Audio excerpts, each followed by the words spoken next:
This is the WABX Rock Roundup. Welcome once again. I am Dodger. Let's get things going with Led Zeppelin. The band nearly reunited at that 12-12-12 benefit concert for Sandy Relief. Now, it wasn't money that nearly brought the band together. It was Bill Clinton who nearly did the deed.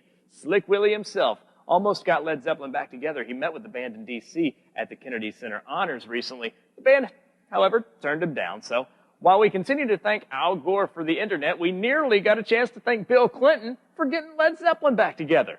My guess is negotiations broke down when Clinton wasn't granted that saxophone solo in Stairway to Heaven. The Rolling Stones recently kicked off their 50 and counting tour in Los Angeles at the Staples Center in front of a sold-out crowd, but nearly didn't happen that way. Ticket prices had to be slashed to get a lot of those people in the seats. The Stones, of course, growing famous for high ticket prices, and it may have finally caught up to them. Just days before the show, the promoter opened up tickets at $85, dropping prices from that $250 to $600 range that were on the original tickets. Good news is all the fans of the LA show seemed to leave satisfied and really did indeed get what they wanted. Oh, those witty puns. Aerosmith recently had to cancel a show in Indonesia due to a bomb threat. The Boston Rockers had a show scheduled in Jakarta when they were informed of a threat to the Myanmar embassy. There was no word on whether or not the band was ever involved in that threat. Of course, the band's hometown of Boston was rocked by a bombing during the Boston Marathon. The band is lined up to play the Boston Strong benefit.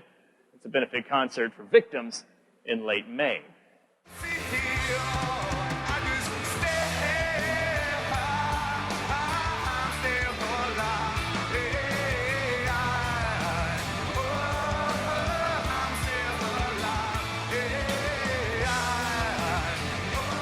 Finally, there may be a new Pearl Jam album in our near future. Guitarist Stone Gossard said that the album, well, will sound like Pearl Jam. And I guess that's a good thing. Better to sound like Pearl Jam than like Donnie and Marie. No official date yet for that release of the album that will be produced by longtime Pearl Jam producer Brendan O'Brien.